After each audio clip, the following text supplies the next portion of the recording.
Ito ang mga early bird na sila Ate Ruth at si Ate Daisy at ako po. Indulging in gratitude, our amazing boss treats the whole branch to a lavish buffet. Ito po si Ate Ruth, 1 linggo daw na hindi kumain. Oo, sa linggo. Yan, nihintay pa natin sila, Boss Lydia. At ang buong Novaliches brand. Nauna tayo dito, pati si Ate Ruth kasi 8 to 5 yung kanilang duty. Pati po ang inyong lingkod ay 8 to 5 din. Ma'am Piwi, bakit ngayon ka lang? Maraming salamat, Boss Lids, sa pa-blow out. Maraming salamat. Thank you, boss. We love you. Maraming salamat mo sa inyo, Patrick.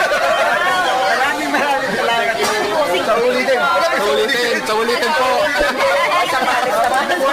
Tambales ba?